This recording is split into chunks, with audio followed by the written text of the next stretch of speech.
Bonjour à tous, bonjour à toutes et bienvenue dans cette nouvelle édition des Masterclass de l'excellence commerciale. On a l'immense plaisir d'accueillir aujourd'hui grand spécialiste du pricing, Stéphane Guinchard. Bonjour Stéphane. Bonjour Roland. Enchanté de t'avoir. Merci à tous de votre fidélité. Vous êtes toujours aussi formidables. Vous êtes aujourd'hui plus de 270 inscrits pour parler de stratégie de pricing dans cette période d'inflation, un sujet éminemment important pour les bidas, pour la marge, pour la position concurrentielle. La semaine dernière, vous étiez également très nombreux pour écouter Léo Bernard. Léo Bernard qui est le fondateur des ateliers de formation au recrutement T-Shape Recruiter Bootcamp, qui nous a parlé de ce que recherchent vos candidats en 2022. Et si vous voulez retrouver tous les sujets, qu'est-ce qu'on a abordé? Critères et anti-critères, culture fit et culture add, méthodologie du CARE, annonce centrée candidat, voilà, plein de petits détails pratiques sur comment optimiser ce processus de recrutement pour attirer les meilleurs en 2023. Et qui nous a laissé avec ces deux phrases, on peut être jeune et avoir raison. Et puis, un candidat aujourd'hui, c'est un client demain. Voilà, n'hésitez pas à retrouver cette masterclass sur notre chaîne YouTube ou sur votre plateforme de podcast préférée. Les masterclass de l'excellence commerciale sont rendues possibles par le soutien d'Incentive. Incentive, c'est une plateforme pour motiver vos commerciaux, améliorer la productivité commerciale de vos commerciaux. On s'engage maintenant financièrement sur les objectifs d'amélioration de productivité de nos clients. N'hésitez pas à contacter nos équipes. On travaille aujourd'hui dans une vingtaine de pays, dans des secteurs aussi différents que la banque, le retail, l'industrie ou les technologies. Voilà. Est-ce que, Amaury, tu peux nous dresser le portrait de Stéphane pour introduire cette discussion? C'est parti. Stéphane Guinchard, vous êtes le spécialiste français d'une notion assez abstraite, peu connue et pourtant très importante, les champions cachés, ainsi que de leur stratégie du pricing. Vous avez effectué vos études à l'école polytechnique, puis à la London Business School, vous obtenez un MBA en Marketing Strategy and Finance. Vous débutez votre carrière en tant que Sales et Marketing Director chez Valeo pour développer la branche européenne. Vous y rencontrez un grand succès et êtes recruté par Herman Simon, le fondateur de Simon Kosher Partners, un éminent cabinet de conseil spécialiste du pricing, en tant que directeur. C'est durant cette période que vous construisez votre expertise dans le domaine du pricing, au sein donc du cabinet leader du domaine. Vous y restez 6 ans et coécrivez notamment avec Herman Simon 2 ouvrages, un portant sur les champions cachés et l'autre portant sur le pricing, dont nous allons parler aujourd'hui. Suite à cette expérience, vous décidez de fonder Eraxis pour accompagner les startups et scale-up dans leur stratégie commerciale et de pricing. Cette aventure de 8 ans s'est conclue par la création d'une nouvelle entité, Make Strategy, que vous développez aujourd'hui. Vous venez partager avec nous l'expertise qui en découle et c'est donc un honneur de vous recevoir aujourd'hui. Bon, super parcours, Stéphane. Super parcours, bravo. Alors, on va commencer cette discussion par illustrer l'impact que le pricing peut avoir, non seulement sur le business et les dynamiques de vente, mais aussi sur l'image d'une entreprise avec cet exemple de l'organisation des Jeux Olympiques à Londres en 2012, qui utilise le pricing comme un véritable levier marketing. Les prix faisaient tous référence à 2012. Il y avait des prix commençaient à 20 pounds 12 jusqu'à 2012 pounds pour les billets les plus chers. Est-ce que tu peux nous en dire un peu plus sur cette formidable exploitation du levier pricing dans le marketing des Jeux Olympiques de Londres? Tout à fait, c'était vraiment un cas d'école extrêmement intéressant. Il y a un vrai travail de fond qui a été fait. Euh, Vraiment une synthèse de plein de recherches sur le pricing. Alors le but, c'était effectivement de bien travailler sur l'image des Jeux Olympiques. Il y avait bien sûr un enjeu de rentabilité, parce que c'est souvent beaucoup de dépenses qui ne sont pas forcément rentabilisées, mais il y avait un vrai enjeu d'image vis-à-vis de la population. Et ça a été très travaillé. Il y a beaucoup de schémas de pricing qui ont été choisis avec des étiquettes, vraiment un aspect d'image-prix très fort. Tu as mentionné les 20,12 2012. Il y avait des initiatives très marketing comme le Pay Your Age pour pouvoir accueillir les enfants de toute origine et de tout âge. Il y avait ce système de voilà, vous payez votre âge. Un enfant de 2 ans, il paye 2 livres. Un enfant de 15 ans, il paye 15 livres. Également, tout un tarif, une tarification spécifique aux seniors. Donc là, ce qu'on peut voir, c'est qu'ils ont réussi à servir leur objectif de rentabilité, c'est quand même important, bien que la billetterie, c'était par rapport à ce qui est autre source de revenus comme les sponsors, c'est peut-être 20 ou 25% du budget global, donc une part importante mais pas prépondérante, mais comme il le disait très bien, un enjeu de perception très fort. Alors sur cet enjeu de perception, on ne peut pas parler de pricing sans évacuer ce sujet. Dans ton livre, tu parles beaucoup des biais cognitifs, puisque qui dit pricing dit perception du prix, qui dit perception du prix dit perception de la valeur qui est en face. Il y a quelques prix que tu illustres, quelques biais que tu illustres. Alors, il y a par exemple le prix placebo, avec un exemple d'antidouleur qu'on donne à 9 € à certains patients et puis à 2 € à d'autres. Et les patients qui ont pris l'antidouleur à 9 € se sentent beaucoup mieux que les patients qui ont reçu un antidouleur à 2 € alors qu'aux deux, on a donné de la vitamine C. Tu prends un autre exemple sur ni le plus cher ni le moins cher. Est-ce que tu peux nous expliquer cette stratégie d'encadrement de pricing? Encore là, ce qui est intéressant, c'est quand le prix finalement est lui-même un vecteur de communication de la valeur. Souvent, tu l'as très bien dit, perception de valeur. Parce que j'ai une proposition de valeur, mon client a une perception de cette valeur, et moi en face, je mets un prix qui doit correspondre de façon à ce que mon client ait la volonté de payer pour ma proposition de valeur. Mais là où ça se mord un petit peu la queue, c'est que finalement, je vais percevoir la performance, l'efficacité de la proposition de valeur, là de l'antidouleur et quelques références, par le prix, puisque je ne sais pas sinon s'il est efficace ou pas. Mais je me dis, s'il coûte 9 €, c'est qu'il doit être plus efficace à 6. Et c'est ce qu'on retrouve dans ces schémas de structuration d'offres. C'est-à-dire que plutôt que de mettre deux offres, une pas chère, une plus chère, et avec un choix qui va se porter vers le choix raisonnable, le moins cher, typiquement en ouvrant mes alternatives, en mettant 3 ou 4 offres, les gens vont se dire, le moins cher, c'est pas le plus crédible. Le plus cher, il est trop cher pour moi, donc je vais taper au milieu. Ça, c'est très classique, c'est valable dans les rayons de supermarché, c'est valable aussi sur LinkedIn. Quand vous avez des abonnements, vous avez très souvent 3 voire 4 offres, et puis vous avez l'offre most popular, la plus commune. Voilà. Ça participe, je ne sais pas où est la valeur, je suis perdu, je n'ai pas l'habitude de ce type d'achat. Donc, finalement, le prix est lui-même un indicateur de la valeur que je considère. C'est extrêmement intéressant. Alors ça, ces tips, on peut les utiliser dans certains cas très spécifiques, là par exemple des abonnements à des logiciels.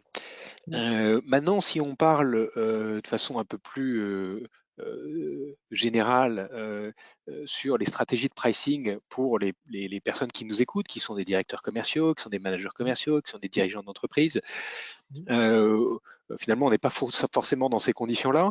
Est-ce qu'on peut commencer peut-être par parler de l'élasticité prix, déjà ce que c'est que l'élasticité prix, et comment aujourd'hui on peut déterminer cette courbe d'élasticité de façon très pragmatique pour se dire jusqu'où je peux augmenter mes prix et jusqu'où il ne faut pas augmenter mes prix, sinon je risque de perdre trop de volume.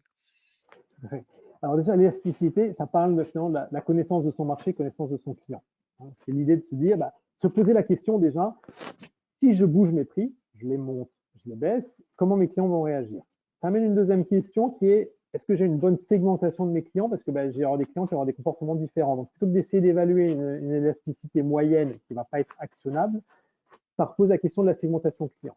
Finalement, mes clients les plus sensibles au prix, dans quelle mesure ils sont sensibles au prix? Et ceux qui ne le sont pas, aussi dans quelle mesure ils ne vont pas réagir à mes changements de prix. Donc, il y a tout ce travail de connaissance client et segmentation client, c'est plus de l'ordre du marketing. Mais ça prépare le terrain. Et après, la question vraiment intéressante derrière STC, c'est de se dire, même avec des simulations très très simples, parce que dans la pratique du conseil aujourd'hui auprès de PME ou de structures un petit peu plus petites, pas forcément du département marketing ou commerciaux de 150 personnes, je travaille avec des entreprises qui font quelques dizaines de millions d'euros de chiffre d'affaires, la règle du 80-20 est très puissante. L'idée de se dire, voilà, si exercice interne, si déjà je modélise, j'ai mon prix, j'ai mon coût variable, mes coûts fixes, mes volumes, et je me dis, ben voilà, finalement, si je perds tant en volume, je dégrade mon chiffre d'affaires, je dégrade ma marge, et comme je fais aussi l'économie de mes coûts variables, qu'est-ce que ça me donne sur ma rentabilité? À l'inverse, si je bouge mon prix,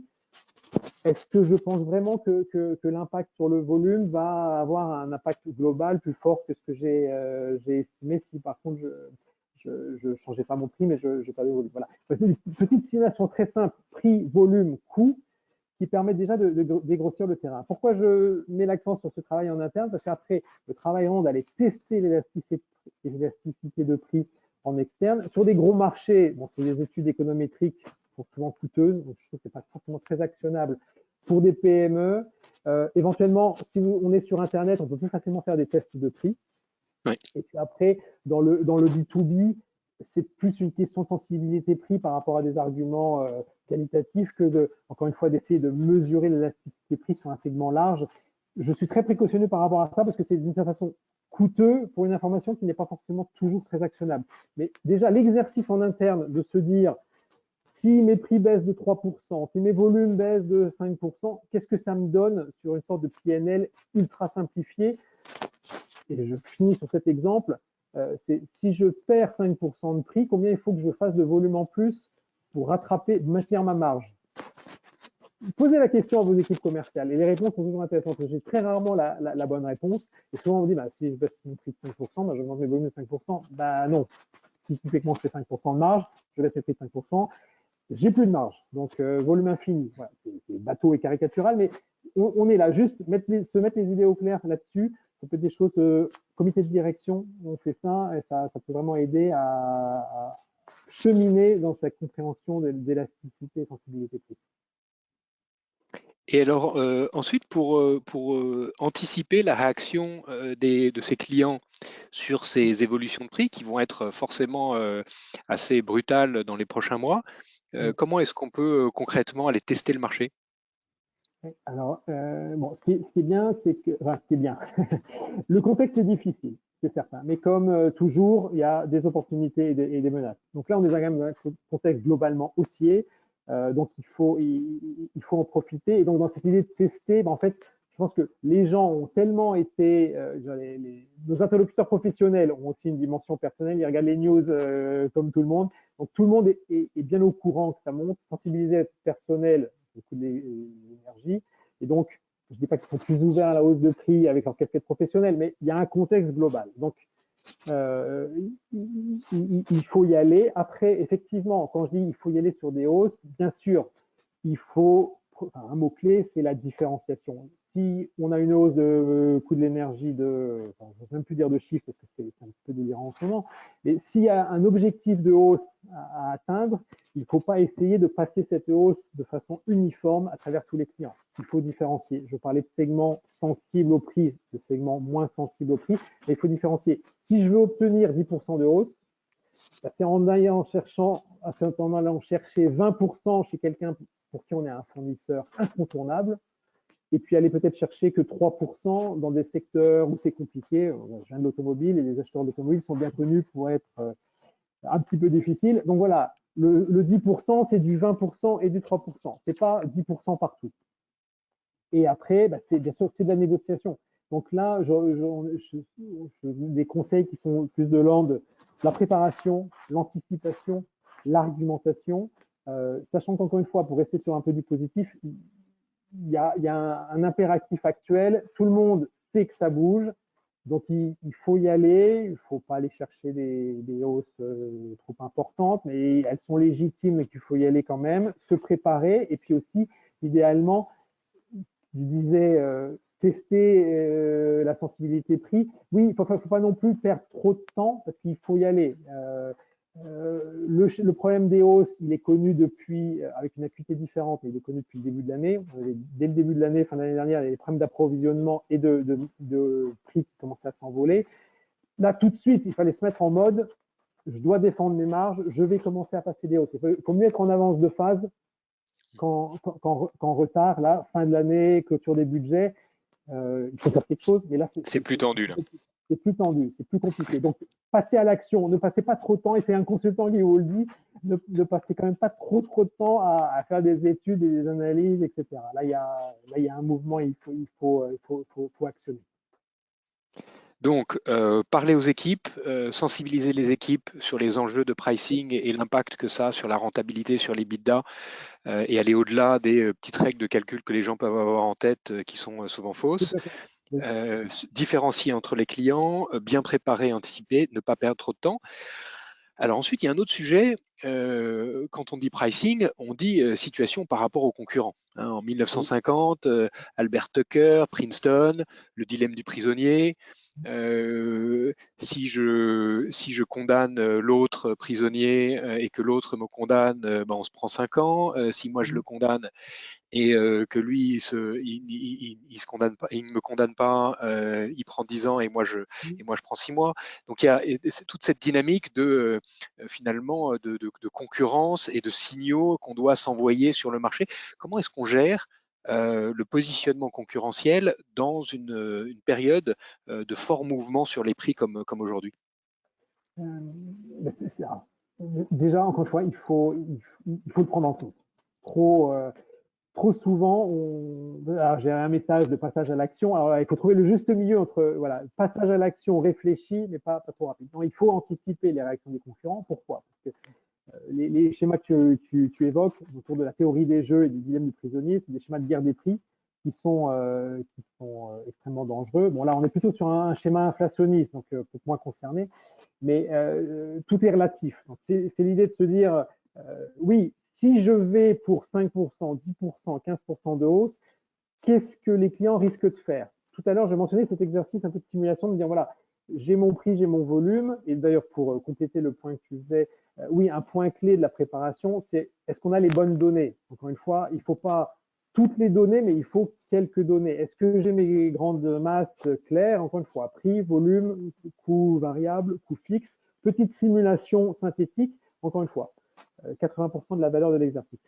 Et il faut rajouter à ça un exercice d'anticipation de la réaction des concurrents. Est-ce que globalement, on est dans une industrie où on fait attention à la valeur, on fait attention aux offres, voilà, ou est-ce qu'on est dans un schéma très concurrentiel, très commodity, dès qu'on bouge, il y en a un qui bouge, alors ça peut encore avoir des effets positifs, négatifs, mais l'idée de se dire, qu'il faut se garder en tête, c'est si je vais viser 10%, ce sera beaucoup plus facile si tout le monde vise entre 8 et 12%, que si moi je vise 15 et tout le monde fait 5, ou à l'inverse, si par contre moi je ne vise que 5% et tout le monde a tapé 15% de hausse, je peux moi-même déclencher une forme de guerre des prix parce que moi je continue à vendre mes trucs moins cher que les autres. Donc effectivement, il faut sentir ça. Oui, et dans ton livre, tu parles de stratégie de signaux de prix. Tu peux nous en dire un peu plus? Voilà. Parce que ça, c'est un exercice interne. Comment je pense que les concurrents vont réagir. Mais pour éviter les incompréhensions, les quiproquos, qui sont à l'origine de la guerre des prix, j'ai un commercial qui tape un prix pas cher pour conquérir un compte, ou dans le schéma d'inflation, un commercial qui pourrait dire bah, tous mes concurrents augmentent mes prix, mais moi je ne vous augmente pas mes prix. Donc là, encore une fois, je fais de la déflation non pas par le prix, mais par la valeur. J'ai mes prix qui montent, mais je maintiens ma proposition de valeur. Je dégrade j'améliore mon rapport qualité-prix, donc c'est un peu la même chose. Soit je casse les prix, soit je maintiens ma valeur avec un prix qui monte. Donc il faut toujours être précautionneux là-dessus. Donc dans le contexte actuel, c'est ça qui pourrait se produire. Et donc, perdu donc ça veut dire, on parlait de signaux de prix, donc les signaux de prix, par exemple, un commercial en ce moment qui voudrait aller chercher un compte absolument en cassant les prix, ça c'est une mauvaise stratégie. Voilà, parce que, encore une fois, moi j'essaie d'anticiper comment les concurrents vont se comporter. Mais pour mettre toutes les chances de mon côté ou du côté de l'industrie, je peux annoncer un peu ce que je fais. Après, très attention, là, on est sur de la communication de prix, il ne s'agit pas de collusion, de cartel, de choses comme ça. Mais c'est l'idée d'essayer d'être aussi transparent que possible. Donc, ça peut être un article dans la revue spécialisée de l'industrie, ça peut être par le biais des syndicats, de dire que voilà, la profession est en difficulté de plusieurs années, les situations ne s'arrangent pas avec les hausses des matières premières, donc il devient vital de reconstituer des marges, parce que sinon les acteurs vont mourir, consolidation, etc. Donc c'est l'idée d'avoir une communication à différents niveaux. Ça peut être bien sûr le DG qui fait un entretien. C'est l'idée de donner le ton, l'idée de se dire arrêtons de casser les prix, il faut reconstituer des marges. Nous avons un enjeu collectif de couvrir nos hausses des matières parce que nous sommes très exposés à telle matière première ou à l'énergie. Voilà, il paraît important d'augmenter les prix, c'est dramatique, mais c'est de l'ordre de 10 à 15% pour couvrir les hausses d'énergie.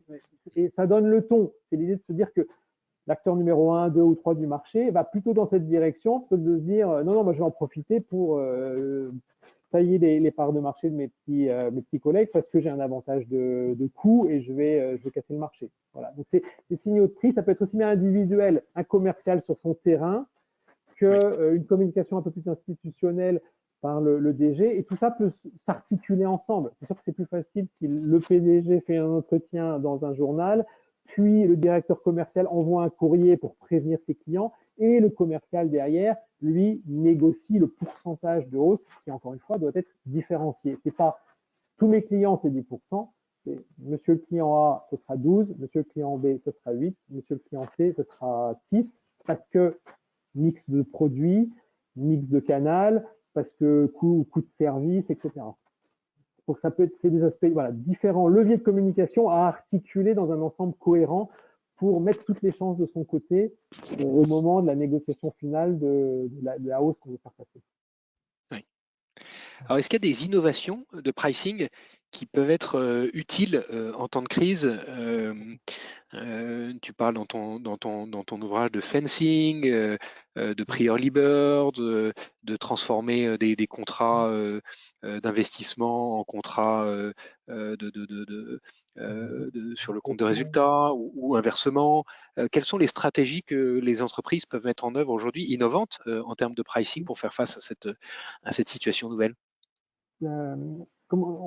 J'avais entendu, je ne sais plus qui disait ça, la solution n'est pas au niveau du problème. Donc, quand il y a un problème de prix, ce n'est pas forcément en changeant le prix qu'on peut vraiment se donner de la marge de manœuvre pour résoudre le problème. Donc, on peut remonter, un peu reculer et prendre un peu de recul.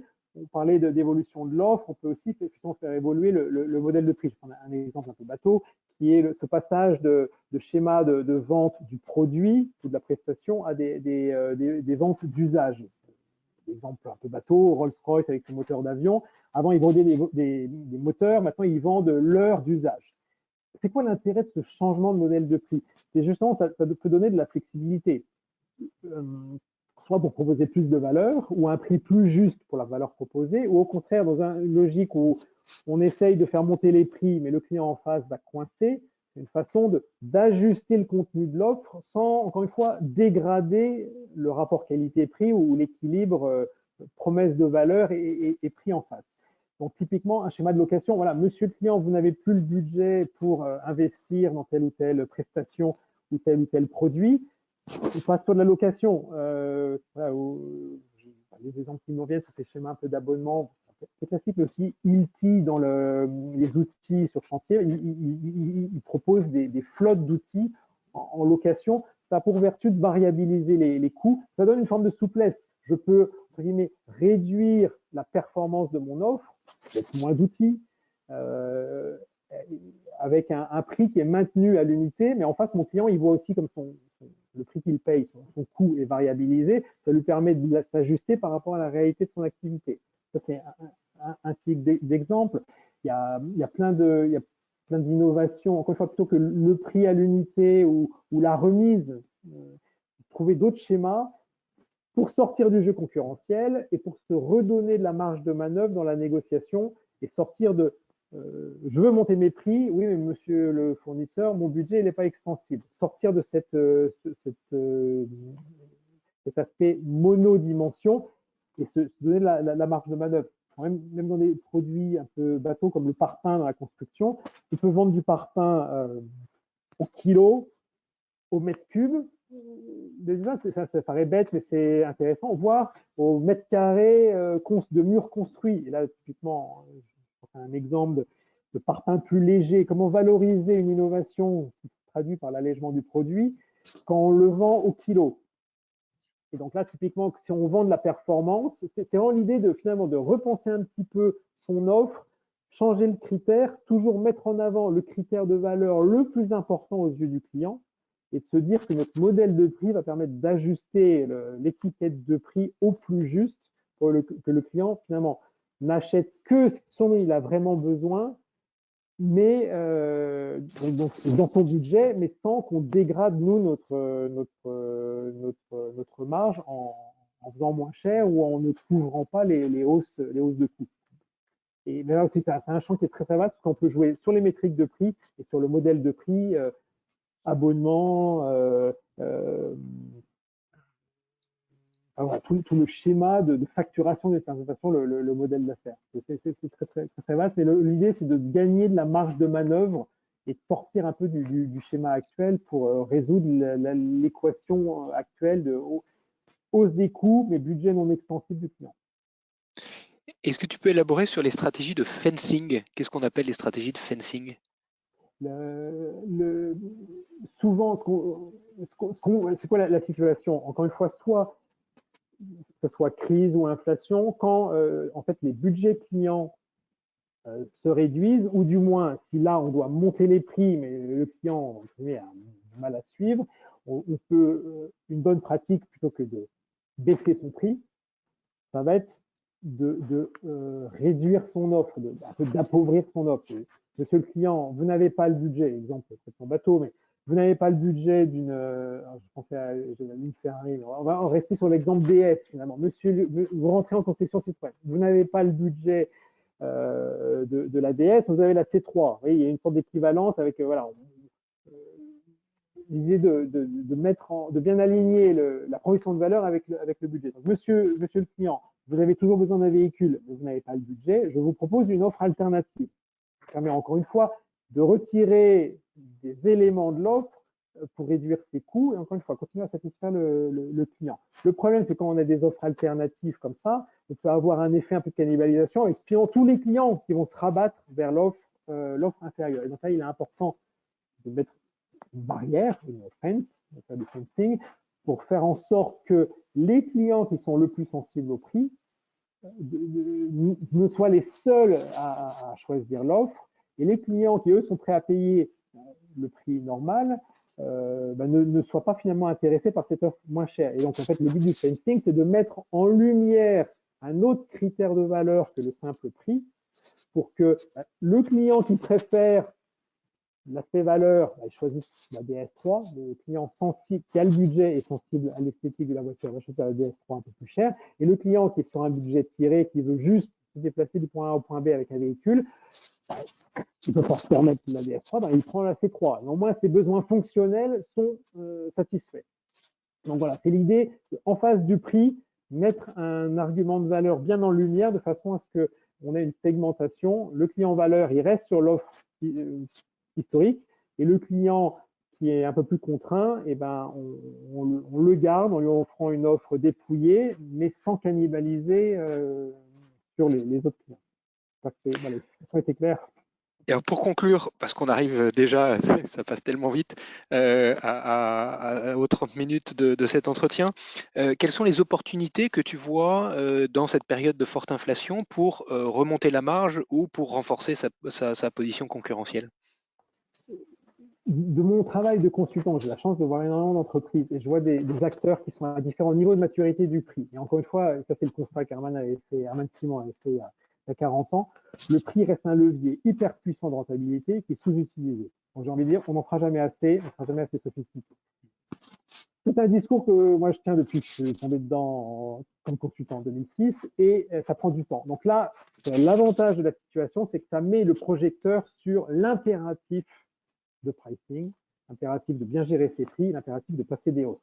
Donc j'ai envie de dire, tous les acteurs qui ne s'y sont pas collés, ou les acteurs qui sont nés depuis la dernière crise, là, ils seront forcés et contraints de prendre en main le sujet. Donc, d'une certaine façon, il y a une vraie valeur de courbe d'expérience. C'est là que je vois l'opportunité, c'est que voilà, c'est la crise qui provoque, c'est l'aiguillon.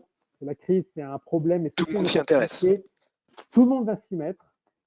Donc, il y aura forcément, bon, pour les survivants, parce il peut y avoir de la casse dans cette situation quand même qui est extrême, mais voilà, tout le monde va s'y mettre, et il y a une forme de caractère propice, c'est que voilà, on va se pencher sur le sujet plus ou moins, et on va passer à l'action, et on en tirera une expérience, et on sera d'autant mieux préparé pour la prochaine fois.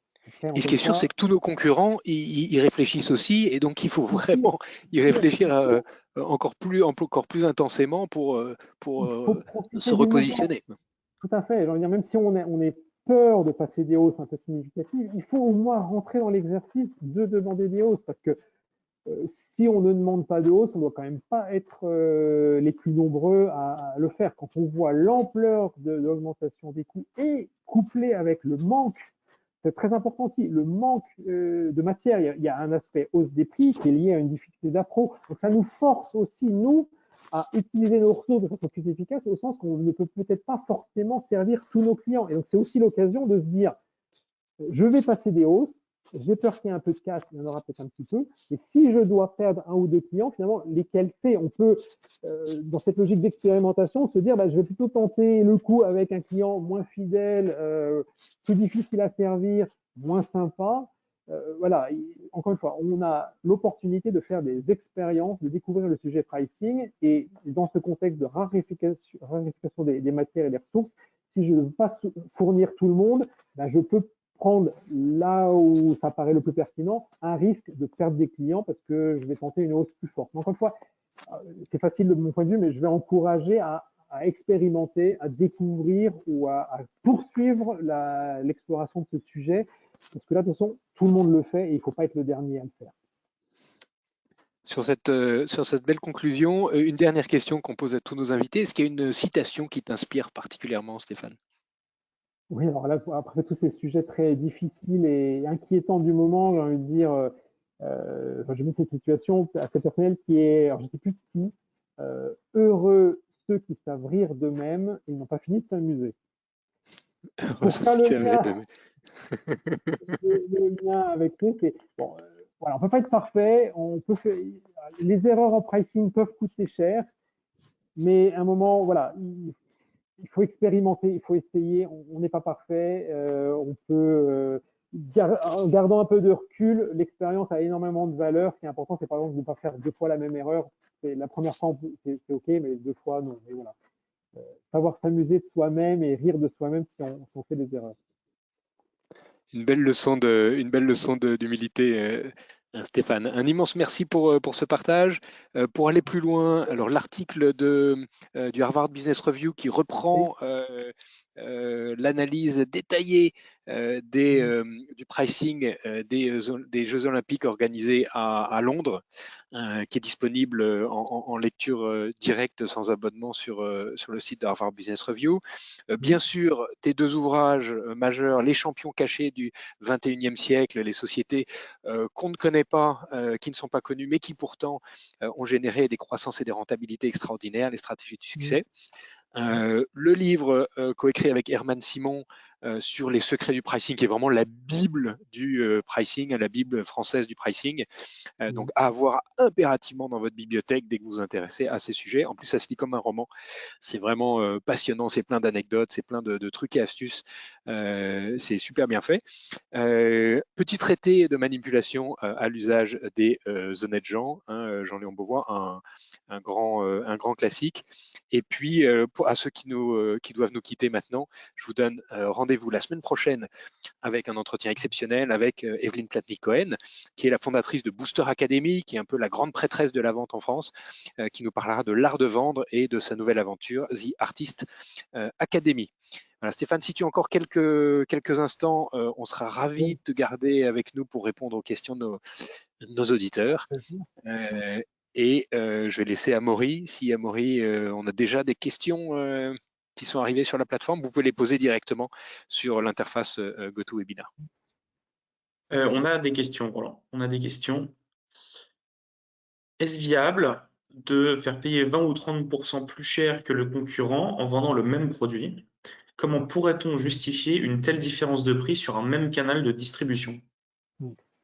Je pense que la réponse est un petit peu dans la question. Non, dans cette logique, enfin, si je reviens sur un peu les fondements, dans cette logique de proposition de valeur et de contre-valeur par le prix. Cette idée, si vous faites un petit graphe niveau de prestation et pricing, il y a ce qu'on appelle un corridor de cohérence. C'est le rapport qualité-prix. Si je vends une Ferrari au prix d'une 2 chevaux, vous allez dire, il manque quelque chose, il n'y a pas de V12 sous le capot. À l'inverse, si je vends le même produit ou, plus important, un produit perçu comme étant équivalent à celui du concurrent, honnêtement, si vous le vendez 30% plus cher, ça vous êtes très très fort, je vous mets au défi de le faire 2 fois, 3 fois et d'en faire une activité pérenne.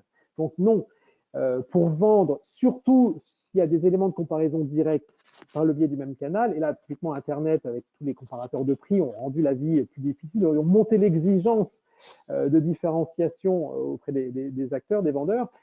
S'il y a deux produits en fait fois perçus comme équivalents, on ne peut pas justifier un écart différent. Fondamentalement, tout écart de prix doit être justifié alors de façon plus ou moins rigoureuse, plus ou moins rationnelle, parce qu'on l'a vu, il y a des biais psychologiques, et ça doit être justifié. Si un client vous achète à vous plutôt qu'à l'autre le même produit, c'est que vous offrez un service ou même une crédibilité, c'est que votre marque elle a un historique. Il y a forcément une valeur qui est placée, peut-être pas sur le produit, peut-être pas juste même sur le service, peut-être juste sur la marque. Et donc, non, il faut toujours un rationnel à différenciation de valeur pour justifier d'une grosse différence de prix. Après, 2-3%, c'est peut-être l'épaisseur du trait, mais là, un 20-30%, non, je pense que c'est pas viable. C'est peut-être faisable, mais c'est un coût, c'est one shot, ça se reproduira a priori pas. Donc, il faut revenir sur les fondements. Mais encore une fois, il faut aussi prendre du recul, peut-être ne pas regarder que le produit, c'est le produit vendu par mon équipe, par mon entreprise, avec un historique, une relation de confiance peut-être avec les clients. Voilà, il faut aussi aller chercher tous ces arguments de valeur que parfois on néglige dans l'approche commerciale et la négociation. Mais il faut ces arguments qui vont justifier la différence. Comment créer un effet de rareté avec notre prix sur un produit de grande distribution, par exemple? Donc faire en sorte que les clients aient l'impression de rater quelque chose s'ils n'achètent pas ce produit. C'est assez simple. C'est simple et compliqué. Alors ça, c'est très courant. C'est un biais cognitif qu'on aurait pu évoquer. L'effet de rareté, ça touche aux instincts de survie. S'il n'y en a pas beaucoup, je me précipite dessus. Ça marche très bien dans le B2C. Comment créer un effet de rareté? Communiquer dessus. Je mets une pancarte. Attention, alors, dans le supermarché, je dis attention, offre limitée à 3 paquets. Pourquoi je ne peux pas en acheter plus? Tout de suite. Ça marche. Après, ça marche dans différentes proportions. Et ça a été très documenté par des études de psychologie cognitive, psychologie du consommateur. Donc, j'encourage à aller chercher, à lire un petit peu cette littérature qui est passionnante. Donc, je mets une étiquette qui limite. Ou sur Internet, attention, plus que 3 items en stock. Vous voyez, Amazon le fait. Ce simple signal, et après, il faut regarder les proportions. Est-ce que ça a comme impact de vente? Est-ce que c'est 2% de vente en plus? Est-ce que c'est 30% de vente en plus? Ça dépend. Ça dépend du produit, ça dépend du contexte, ça dépend de la façon de se communiquer. Mais juste le fait de dire, attention, ça marche. Ça marche. C'est beaucoup fait sur le canal Internet. Donc oui, ça se provoque. Il faut communiquer, il faut juste le mettre en avant. Premier pas, et ça suffit. Est-ce que vous ne pensez pas que le fait pour certains consommateurs de lier consciemment ou inconsciemment la valeur et l'efficacité d'un bien à son prix ne risquerait-il pas de pousser certains entrepreneurs à en abuser pour mieux en profiter? Euh, pour moi, l'idée, vraiment, alors, plusieurs choses. Il faut séparer les problèmes. Si le prix n'est pas un sujet de discussion, on ne le met pas sur la table. Ça, à la limite, c'est presque plus des aspects de négociation commerciale. Si vraiment, je prends un exemple, mais sur du pricing de pièces détachées, quand je fais de la pièce détachée pour des engins spéciaux d'extraction de minerais dans les mines en Australie, si j'ai ma colonne d'embrayage qui casse, je ne vais pas négocier mon embrayage qui a 10 000 ou 11 000 euros. C'est des pièces qui sont livrées en hélicoptère, la livraison coûte 10 fois le prix de la pièce, il n'y a pas d'enjeu de prix. Pourquoi? Parce que le camion de 50 tonnes qui est immobilisé dans la mine à l'autre bout du monde, chaque heure où il ne travaille pas, il me coûte très cher. Donc là, ne parlons même pas de prix, quoi.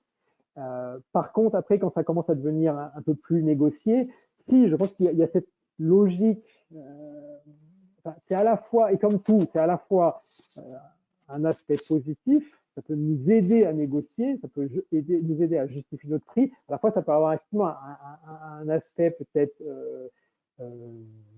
négatif si on met le doigt sur des leviers où on n'est pas en bonne situation. Mais le point clé, c'est si on ne doit pas parler du prix, on n'en parle pas. Deuxième point, c'est si je vais justifier mon prix par rapport à la concurrence, c'est si c'est important d'avoir une argumentation valeur où les caractéristiques de valeur, les attributs de valeur ou les axes sont les points clés. C'est les points clés pour le client et c'est bien explicité parce que c'est vrai que je vais réussir à justifier mon prix et surtout articuler une différence par rapport aux concurrents. Encore une fois, si je veux un prix différent, il faut que j'articule cette différence. Donc, moi, les points clés, c'est différenciation et argumentation. Après, tout dépend, encore une fois, la part d'éléments psychologiques, plus B2C, où là, j'ai mon tropisme B2B de discussion avec un acheteur qui va avoir un cahier des charges, etc. Donc, je dois lui mettre en place des arguments qualité, coût, délai, mais n'oubliez pas le service après-vente, mais n'oubliez pas que la dernière fois que vous aviez un problème, je vous ai dépanné, c'est pas dans le prix, c'est fait. Et là, on en revient sur des éléments un peu moins tangibles, mais de différenciation. Et donc, moi, dans ma proposition de valeur, je vous dis que ça fait 50 ans que ma boîte vous sert et vous a jamais fait faux bon, etc., etc. Donc, toujours, pour moi, c'est quand même important d'avoir une argumentation valeur en face du prix.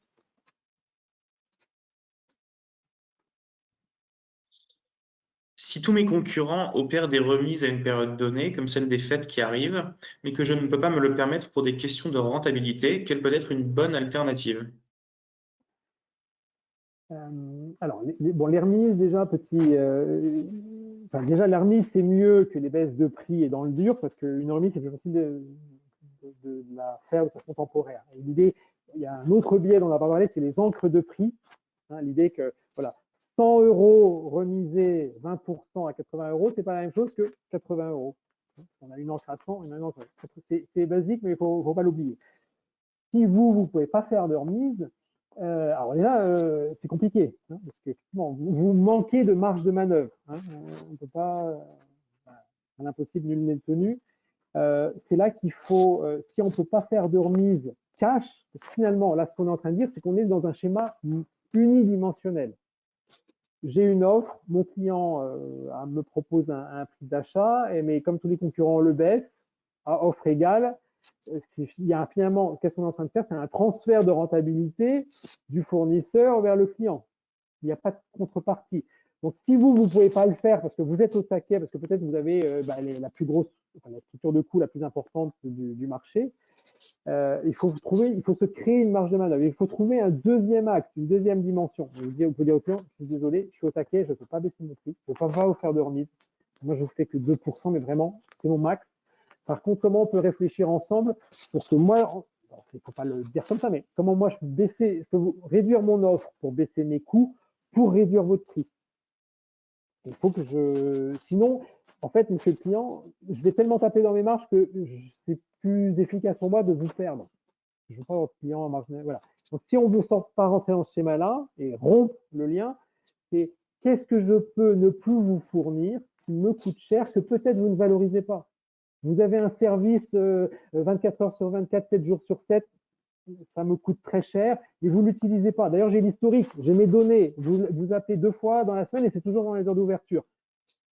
Si vous basculez sur l'offre service 8h, 17h et non pas H24, moi, je peux vous baisser mon prix. Vous voyez, et là, on se redonne de la marge de manœuvre de négociation. Mais on est toujours dans l'idée de cohérence, proposition de valeur et prix. Parce qu'encore une fois, si c'est unidimensionnel, si c'est juste je vous transfère ma marge, à un moment, je ne sais plus le faire. Voilà. Donc, donner du champ avec cette idée de réduire l'offre pour ne pas trop entamer la proposition de valeur au client, mais gagner du coût et donc pouvoir redonner un peu de prix, un peu de marge au client. Une première piste. Voilà. Si nos ventes baissent soudainement, par exemple à cause d'un nouveau concurrent, est-il efficace dans l'immédiat de changer sa stratégie de pricing et pas son produit, ou plutôt l'inverse? Alors, ça dépend beaucoup du contexte. Toutes les situations ne se ressemblent pas. Ça dépend du concurrent. Quel type de concurrent? Ça peut être un nouveau concurrent, une start-up qui disrupte le marché, qui casse tout, ou ça peut être un concurrent établi contre lequel on est en concurrence dans d'autres pays et qui là vient dans ce pays-là. Donc pourquoi il vient? Est-ce que peut-être, je reviens sur le schéma de la guerre des prix qu'on a évoqué avec Roland, peut-être qu'il vient nous embêter en France parce qu'en fait, l'an dernier, on l'a embêté en Allemagne. C'est peut-être juste une rétaliation. Donc, faire attention à ça. C'est quoi le contexte? Après, il y a une modification de marché, il faut la prendre en compte. Revoir sa politique de prix, certes, revoir son produit, bien sûr, voir aussi ce qui est plus rapide, agir vite, ne pas se précipiter. Il ne s'agit pas de déclencher une guerre des prix parce que le client et le concurrent il arrive moins cher. Donc je m'aligne.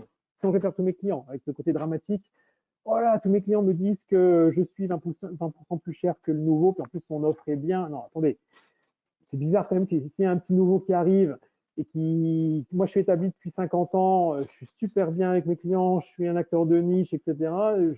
Est-ce que vraiment quelqu'un arrive et me déniche comme ça? Il faut décortiquer. Est-ce que c'est un commercial qui est un peu inquiet parce qu'il a eu 2 feedbacks dans le même sens et on en fait tout un plat, ou est-ce que c'est vraiment un changement structurel du marché auquel il faut réagir? Après, oui, s'il y a un client qui arrive avec un nouveau point, donc toujours sur la petite matrice performance, prix, j'ai une nouvelle proposition de valeur qui change un peu les équilibres. C'est-à-dire que pour que ce soit clair, voilà, il y a les Ferrari haute performance très chères et puis il y a les C3 moins de performance moins chères. Peut-être qu'il y a quelqu'un qui casse ces équilibres. Donc là, peut-être qu'il faut que je revoie effectivement mon offre et peut-être qu'à court terme, il faut que je segmente mon marché parce que peut-être que cette nouvelle proposition de valeur qui est sur le marché ne va toucher que un segment de clients. Donc là, j'essaye de contourer l'impact. C'est peut-être pas tout mon marché qui est impacté, c'est peut-être un segment. Donc là, il faut que je mette un peu de finesse, de différenciation et que je vois comment il faut que j'isole, je compartimente, je fence un peu les situations pour contourner le problème. Là, je suis un peu dans la dédramatisation. Et après, effectivement, oui, mes clients les plus sensibles au prix, si eux, ils ne regardent que du prix et ça ne les inquiète pas d'aller acheter un produit important à un fournisseur qui n'a que 3 mois d'existence, bon, peut-être que je vais les lâcher. Peut-être qu'il faut que j'accepte l'idée que je suis en train de perdre un bout de mon marché parce que c'est des clients que je ne vais plus réussir à garder avec ma proposition de valeur. Et je vais rester sur des segments à plus forte valeur ajoutée. Ou peut-être qu'il faut que je crée une nouvelle offre, une nouvelle marque. C'est toute cette réflexion auprès des marques low cost, et toute cette réflexion au début des années 2000 avec les acteurs low cost. Dans quelle mesure l'acteur établi doit créer une marque low cost pour un peu préempter le terrain du low cost. Donc, encore une fois, si je résume, c'est bien prendre la mesure de ce qui se passe pour ne pas partir dans la mauvaise direction, mettre de la différenciation, un peu de finesse pour compartimentaliser, segmenter les différents segments et voir si ma proposition de valeur a toujours sa place sur le segment impacté. Parce qu'encore une fois, peut-être que le client parle le prix, le nouveau fournisseur parle le langage prix qui parle à certains clients, ou peut-être que lui aussi a su mettre un nouvel argument de valeur dans sa proposition de valeur. Donc c'est à observer, à voir dans quelle mesure il faut faire pareil pour se défendre, ou non, c'est à séparer, à différencier. Voilà. Stéphane, un immense merci. Un immense merci pour cette participation à nos masterclass. C'était un grand plaisir sur un sujet qui est un sujet brûlant pour beaucoup de nos auditeurs. J'espère qu'on aura le plaisir de t'accueillir peut-être d'ici quelques mois pour adresser d'autres sujets de pricing parce que c'est un sujet qui est très très vaste. On a essayé d'éclairer votre réflexion aujourd'hui sur ces sujets avec Stéphane. Tu nous laisses avec cette merveilleuse phrase. Alors j'ai trouvé entre-temps de qui elle était. Hein. Heureux ceux qui savent rire d'eux-mêmes, ils n'ont pas fini de s'amuser. C'est frère Genièvre, qui est un prêtre catholique qui est né en 1903, fondateur des Compagnons de Saint-François et de la vie catholique illustrée, à qui on doit cette très jolie phrase avec lequel tu nous laisses pour un peu de légèreté sur un sujet qui est important et parfois qui peut être lourd. Merci à tous de votre fidélité. Je vous donne rendez-vous la semaine prochaine avec Evelyne Platnik-Cohen, la grande prêtresse de la vente, qui va nous parler de l'art de vendre, fondatrice de Booster Academy et de The Artist Academy. Merci à tous et très bonne journée et très bon week-end du 11 novembre. Merci à vous. Bon pricing à tout le monde.